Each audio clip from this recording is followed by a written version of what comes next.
Okay, good evening, class. What I'd like to do is just talk about what we did in class today. Quickly have a brief synopsis of it. And we started off talking about Clay versus Jackson and ultimately how they just disliked each other. And this can be seen in the Maysville veto, which was a bill proposed by Henry Clay, right, to have a road built in Kentucky connecting Maysville to Lexington. And ultimately, Jackson vetoed this bill. He said it was only benefiting Kentucky. Um, he's not a huge fan of internal improvements. And for the most part, if there was a road going to be built or a canal going to be built, make it for interstate rather than intrastate, and that's what Jackson believed.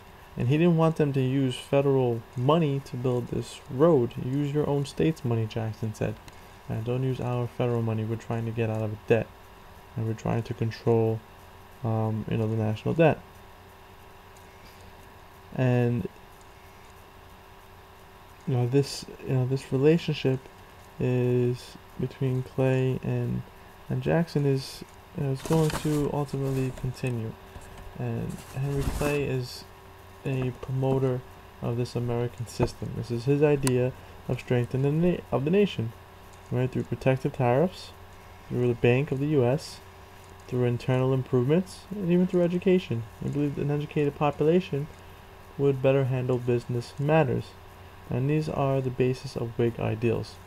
And for the most part, Andrew Jackson didn't like any of these ideals, unless it truly did benefit the nation as a whole. And we're going to see some of that in this case. In 1828, before Andrew Jackson was even in the office of the presidency, John Quincy Adams, his administration is going to pass the tariff of 1828. Which was hated by Southerners, really hated by Southerners, and it increased the tax on imported goods up to like 62%, something along those lines. And the South's going to hate this, and they refer to this as the tariff of abomination. And we've seen these protective tariffs in the past. If we look at the diagram to the right, where it's shown in northern perspective. Right, foreign goods are going to be more expensive, therefore people are going to buy more U.S. goods. Right, the northern industrial states will profit from increased business.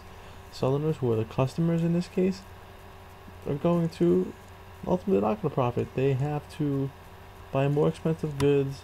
The British are buying less cotton, from us because now they don't have the money because they have to pay this increased price on this tariff now. So they're saving their money from there, looking elsewhere for cheaper cotton.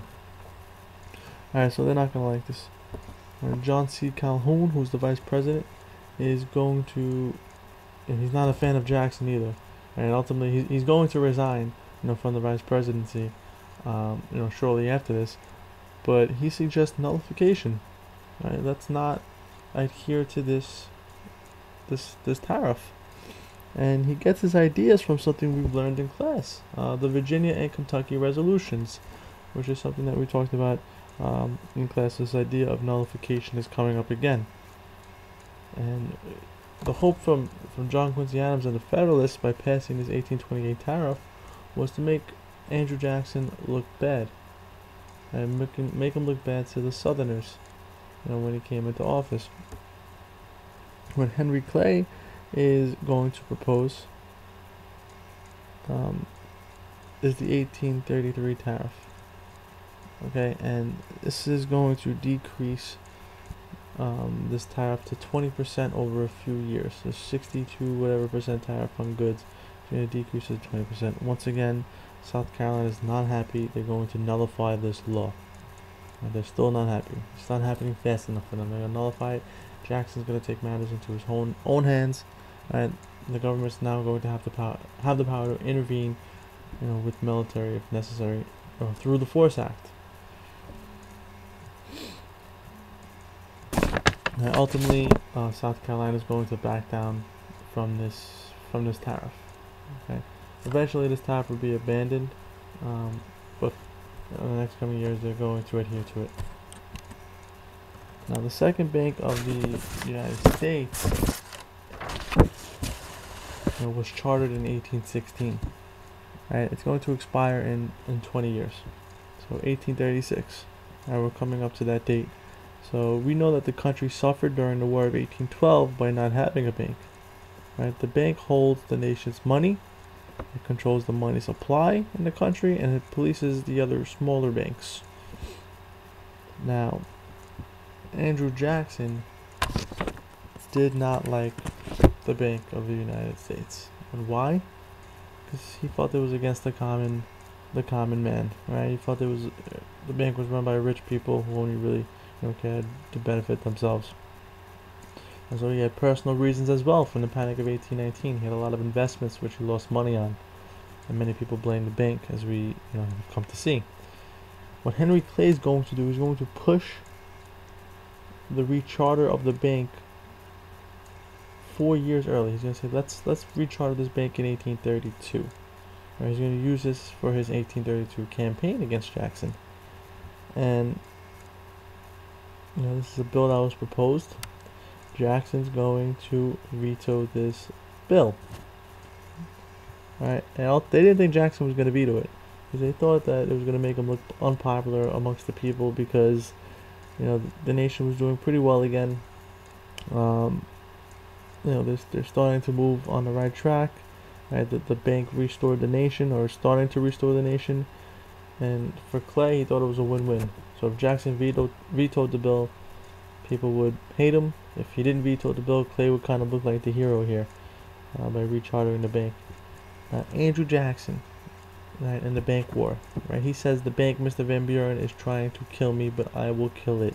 He wants to kill the bank. And how do you kill a bank? You take away its money.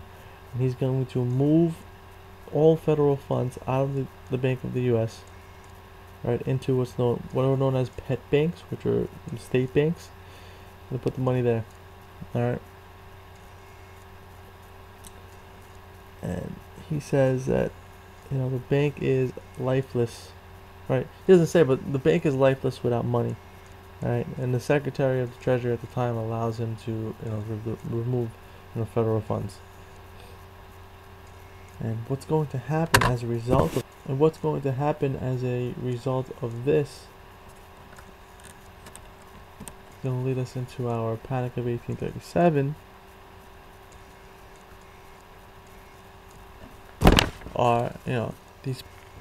So Jackson's going to give these pet banks more money, and what these banks are going to do, they're going to print more and more and more money, which is going to create inflation. This money is going to be worth less. Right? They're going to make loans to people on interest, right? Because people are now into buying lands again out west. Right? The nation's doing a lot better, so they want to buy lands. Right? They want to move out west. The money value is down. Ultimately, the money value is down. This is going to lead, and Jackson's going to respond to this. He sees people buying more and more land, or attempting to buy more land. He wants to put an end to this, and he creates what's known as the Specie Circular in 1836, and which he says that these people who are rushing to buy lands out west they can only now purchase or pay for their land loans with gold and silver, not paper money. And these farmers, a lot of them didn't have gold or silver. All they had was this cheap inflated cash. Right? Land value is going to go down,